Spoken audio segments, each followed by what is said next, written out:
রাস্তা দিয়ে হাঁটছেন, গানের আওয়াজ কানে আসছে। যখনই গানের আওয়াজ কানে এসেছে, আল্লাহ রাসূল সঙ্গে সঙ্গে শাহাদাত আঙ্গুল দুই কানে প্রবেশ করালেন। আল্লাহ রাসূলের দেখা দেখি প্রত্যেক সাহাবী তারাও আঙ্গুল প্রবেশ করালেন। বেশ কিছুটা দূর যাওয়ার পরে আল্লাহ রাসূল সাল্লাল্লাহু আলাইহি সাল্লাম বললেন, আবু বকর, হে উমর, দেখো দেখি দূরে একটা গানের আওয়াজ আসছিল, আর আসছে কিনা। তখন বেশ কয়েকজন কান থেকে হাত আঙ্গুল সরিয়ে নিয়ে বললেন, জি না, আর কোনো আওয়াজ আমরা পাচ্ছি না।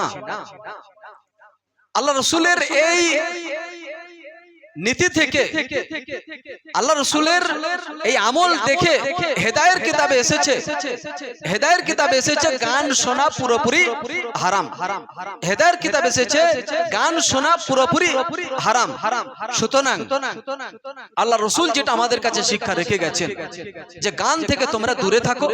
গান যদি তোমার কানে যায়, গান যদি তোমার কানে যায়, তাহলে তোমার এই কানেতে যখনই গান যাবে কুফরির জন্ম নেবে, কুফরির জন্ম নেবে। দিন দিন তুমি ইসলাম থেকে বিচ্যুত হয়ে যাবে, কোরআন থেকে বিচ্যুত হয়ে যাবে, হাদিস থেকে বিচ্যুত হয়ে যাবে।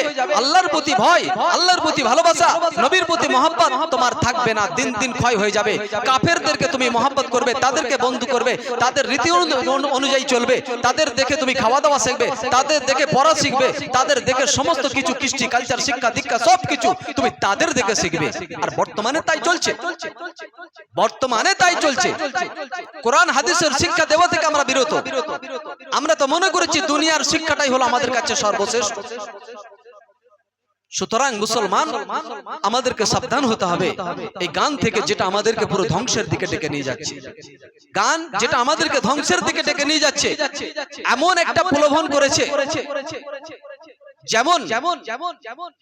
যেমন নাকি মুসলমান যখন একটা ওয়াজ শুনছে, অর্থাৎ মোবাইলে ওয়াজ হয়, গজল হয় এবং কেরাত হয়, এটা শোনা যায়, এগুলো শোনা যায়, এটা চলছে। এর মাঝে মাঝে যখন অ্যাড দিয়ে দিল, অর্থাৎ গান দিয়ে দিল অথবা অশ্লীলতা কিছু ছবি দিয়ে দিল, যেটা দেখতে তারা বাধ্য।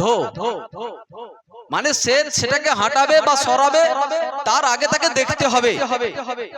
এটা হচ্ছে মুসলমানদেরকে কেবলমাত্র তাদের ঈমান হরণ করা, তাদেরকে এই গুনাহের মধ্যে লিপ্ত করা, এটা হলো তাদের প্ল্যান, এটা হলো তাদের চক্রান্ত, যারা মুসলমানের চিরশত্রু। অর্থাৎ মুসলমান কিন্তু বুঝতে পারছে না, মুসলমানের এটা বুঝতেছে নাই।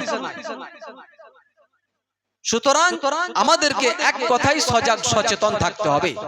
যখন আমি এ থেকে পুরোপুরি সচেতন থাকব, যখনই কোনো অশ্লীলতা ফিল্ম এসে যাবে, অ্যাড এসে যাবে, সঙ্গে সঙ্গে আমাকে চোখ ফিরিয়ে নিতে হবে, অথবা সঙ্গে সঙ্গে স্কিপের টাইম যে আসবে স্কিপ করে আমাকে সেটাকে হাঁটাতে হবে। কোনো মতে কোনো অ্যাড, অশ্লীলতা কোনো ছবি আমাকে দেখা যাবে না। এ থেকে যদি আমি বিরত থাকি, নিশ্চিত আল্লাহ তাআলার কাছে আপনি ক্ষমা পাবেনই পাবেন। আল্লাহ পাক আমাদের সকলকে সঠিক জানার এবং আমল করার তৌফিক দান করুন। আমিন। আখির দাওয়ানা আলহামদুলিল্লাহি।